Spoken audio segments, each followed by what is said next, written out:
This is the new Land Rover Discovery Sport, the baby of the Land Rover range. Now, they say it's a new car, they sometimes call it an all-new car, and we can't quite figure it out. Because you see, on the surface, it looks like the Land Rover Discovery Sport that we've seen before. It's got some new bumpers, some new headlights, some new taillights, and some changes in the interior, but for the most part, this is the Disco Sport that we've come to love. However, all the things that you can't see on this car are indeed all new. There's an all new chassis, there's an all new range of powertrains, and there are all new technologies available in this car that simply were not able to be integrated into the older Disco Sport. So, in this review, we're going to find out if this is just a heavily refreshed version of the Disco Sport that we know, or if it is indeed an all-new car. And more importantly, we're going to answer the question, is this indeed worth the money? My name is AIMAN ABDULLAH, this is Malaysian Motoring, and this is our review of the Land Rover Discovery Sport.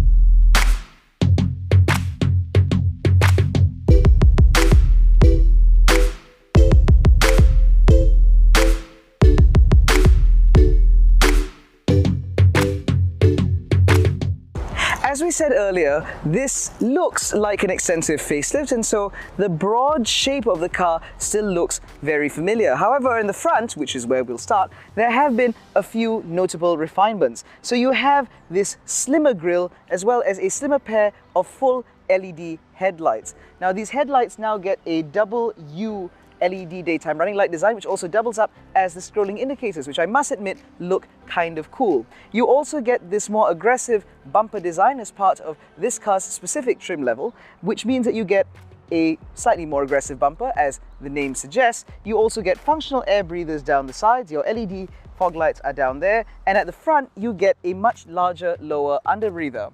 Now, as you'll be seeing now, this underbreather includes a radar module, which we will talk about its functionalities and its usability in the driving portion.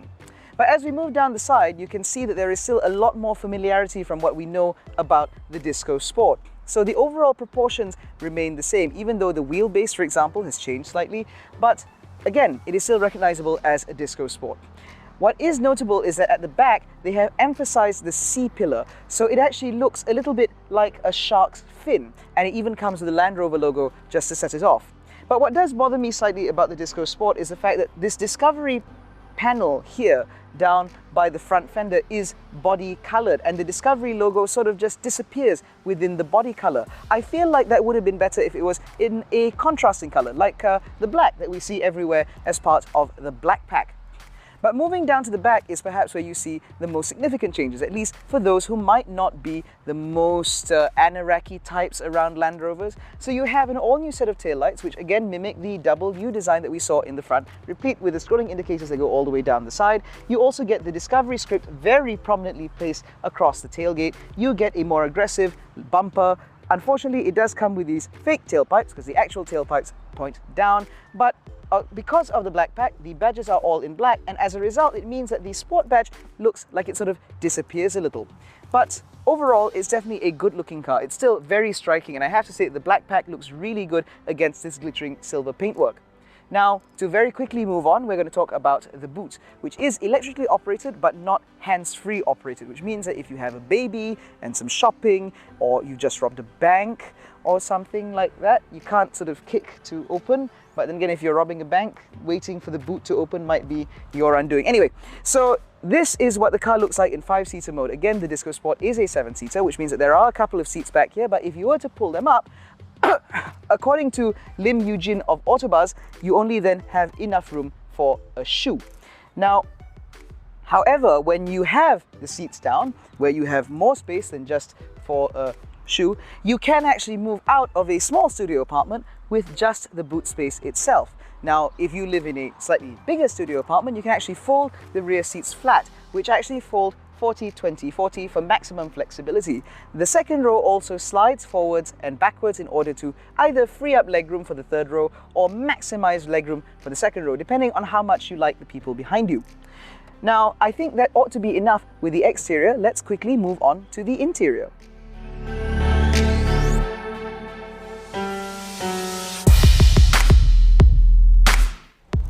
So this is the interior of the new Land Rover Discovery Sport, and it must be said that there are a ton of refinements in here. So for starters, as I'm sitting here, the first thing that comes to mind is this new steering wheel. This is actually lifted out of newer Land Rover models like the Range Rover Velar, for example, and the Range Rover Evoque. And so you have these touch-sensitive buttons on either side, replete with all the controls that you need, such as that for the adaptive cruise control, the lane keep assist, the speed limiter, as well as the menu for the digital instrument cluster and so on. So that's all available here.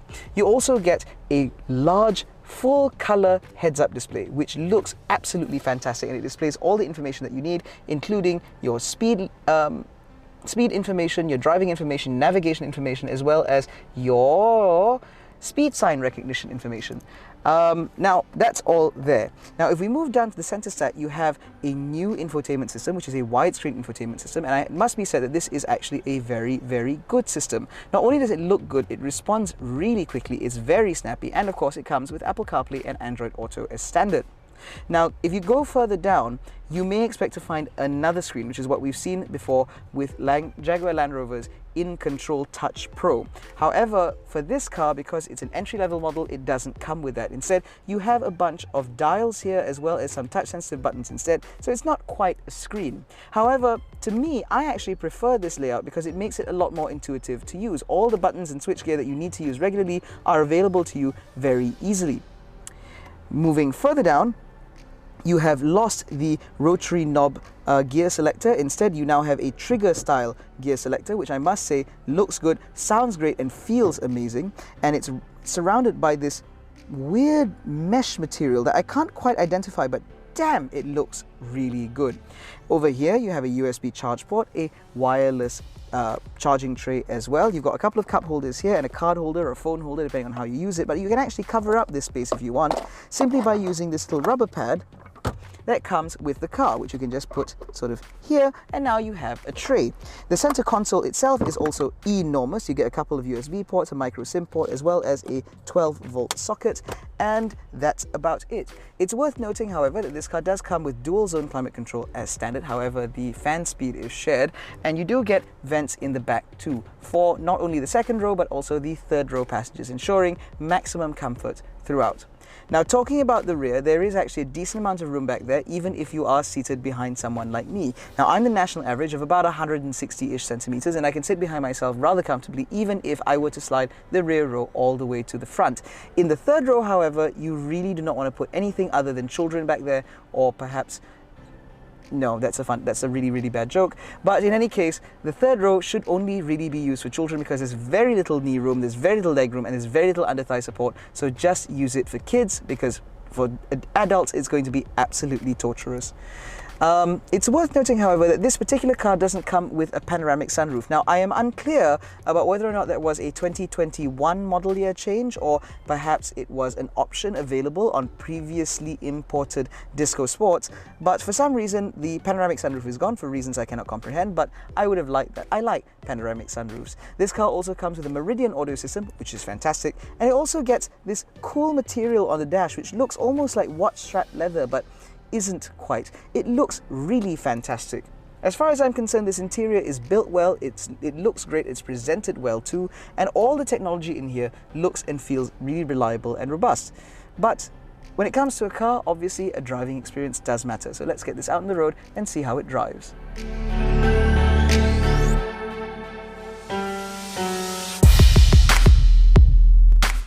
So, driving the Land Rover Discovery Sport. Now, it's worth noting that, as I said earlier, this car does sit on a brand new platform with a brand new set of engines. So under the bonnet is a 2-litre 4-cylinder turbocharged engine, which produces about 200 horsepower and some 300 Newton meters of torque, something less than that, I'm not sure. It is a down-tuned engine. This engine is available in various JLRM products, but in various different states of tune. So for example, the Jaguar F-Pace, if you've seen our review of that, also uses the same engine, but that car produces 300 horsepower. This one produces just 200.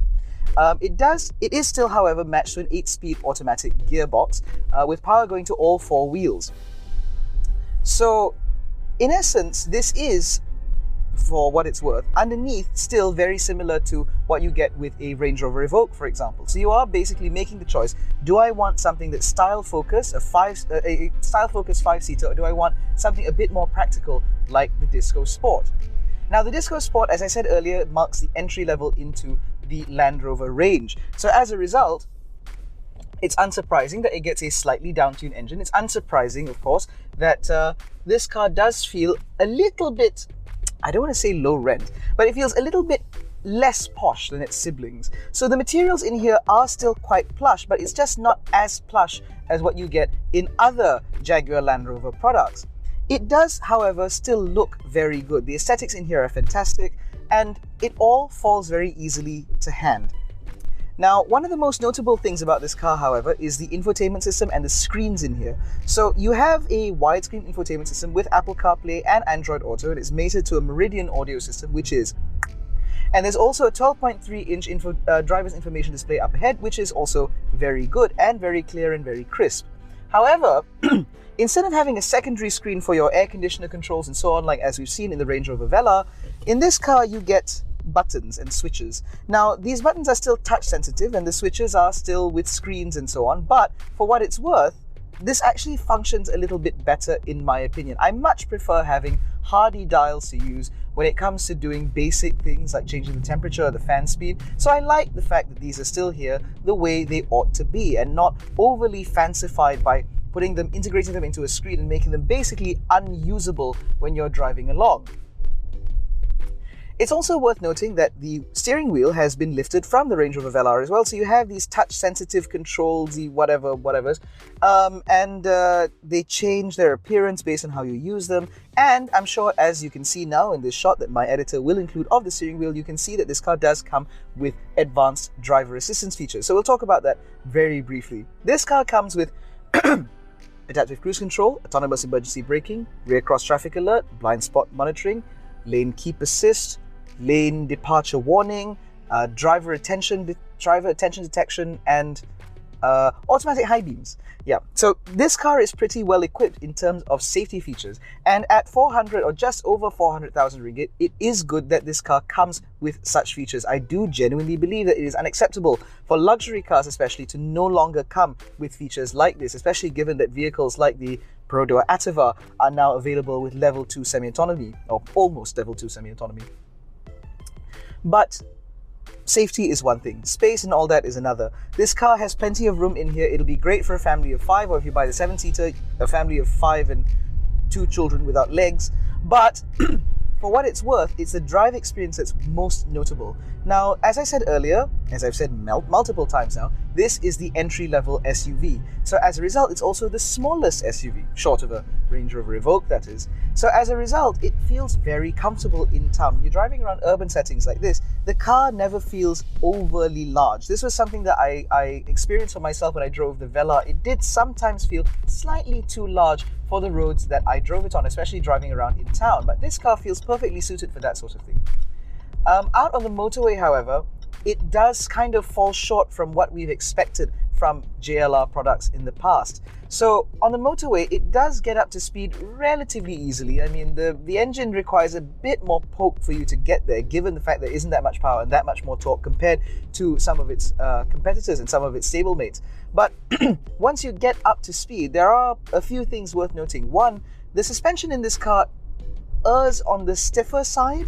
So as a result, when you're on the highway doing about 110 or 120, it never really settles down, so it kind of jiggles around a lot. Road noise is okay. This car runs on 20-inch Pirelli Scorpion something alloys, rims with tires, and it is a little bit noisy, but the wind noise is very well suppressed. There's a little bit of intrusion from the wing mirrors, but it's negligible. The road roar is a little bit more noticeable than that. But when you pair the fact that this car comes with your adaptive cruise and all that, you expect this to be a really good motorway mile muncher. The seats themselves are very comfortable. There's plenty of adjustment. You get lumbar support and blah, blah, blah. So you can actually sit in this car quite comfortably over longer distances and not suffer from, excruciating backache or what have you.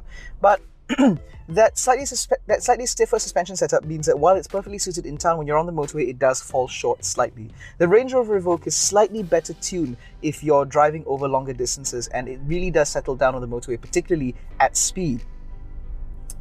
But when you hit the twisties, the Disco Sport surprises. I won't say that it's a fun car to drive. It's certainly not engaging. If you wanted that sort of thing, buy a BMW X3, for example, or a Jaguar E-Pace. But for what it's worth, for what it is, given the fact this is a relatively large, relatively spacious family SUV, this car can dance, sort of. It doesn't feel out of its depth when you hit the corners at relatively high speed. The car maintains a decent amount of mechanical grip. It's got very good body control, thanks to that stiffer suspension. And for the most part, it just gives you a lot of confidence to carry speed. Again, very useful when you're driving on the motorway at higher speed. It means you don't have to scrub off so much when you're taking corners. Particularly helpful if you're driving up north, if you remember what that's like, since we've been in lockdown for what feels like 35 years. But everything said and done, this is a $400,000 SUV. It sits 5 or 7, depending on how you specify it. It has a 2-litre 4-cylinder engine. It's got tech and advanced driver assist features and so on, but I can't help but wonder why you'd have this over a Volvo XC90. That car is larger, more powerful, more efficient, safer, probably easier to maintain, probably.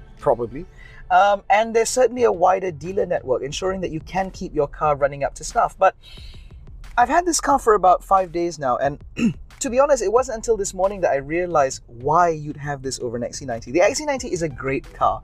Anyone who follows the channel knows that I have a deep love affair with the Volvo XC90. But this is different. It's meant to appeal to the sort of customer who doesn't want to be seen in the sort of SUV that everyone else drives, or in any sort of vehicle that everyone else drives. They want to be different. They see themselves differently. They set themselves apart from the competition, and their cars are an extension of that. So while your neighbors may have XC90s or BMW X5s or what have you, you have one of these because it's different, because it makes you feel special, because every time you walk up to it, you think, damn, that's a British car. I drive a Land Rover, even if it is a Discovery Sport. It just makes you feel different, and this is a recurring theme in JLR products. They make you feel special. They make you feel things that the competition doesn't. Every other competitor within this space, they're very competent, they're very good, there's nothing really inherently wrong with them. But this has that ineffable quality that puts it slightly above the rest. Now, does that justify the fact that it costs the same as the competitors but offers significantly less space and significantly less fuel economy? I'll leave that to you to decide. I mean, the car's been doing 12.7 litres per 100 kilometers, and I have been driving like a patron saint. But for what it's worth, if you want to be different, not much more is that different than this, honest to goodness. And it seems that with this car, being different doesn't come at a compromise. So if you see yourself as someone who sits left of field and you want your car to reflect that, the Land Rover Discovery Sport is certainly something worth considering. However, if you're the kind of person who'd be slightly afraid of the lack of service centers, perhaps, or maybe about the fact that, or maybe you still buy into the stupid stereotypes around British cars, that they are unreliable and badly built, all bullshit. But if you still buy into that, and you still think that you need to be paranoid about British cars, then obviously this isn't for you. Maybe buy German instead, or buy Swedish, and then check out the JD Power surveys and realize why I called it bullshit in the first place. Anyway, that's been the review of the Land Rover Discovery Sport. If you enjoyed this video, don't forget to give us a thumbs up, subscribe to the channel, hit the little bell icon so you're notified every time we make a new upload. Don't forget to follow us on all of our social media channels, linked in the description below, and you can follow me on my socials as well, again, linked in the description below. If you have any questions, please reach out to us on any of our platforms. We'd be more than happy to address any of your concerns or any of your questions regarding our reviews or cars in general. We're always happy to be engaged. Thank you so much for watching. We'll catch you in the next one. Stay safe, stay healthy, jangan bodoh. Anyway, that's been the review of the Land Rover Discovery Sport. If you enjoyed this video, don't forget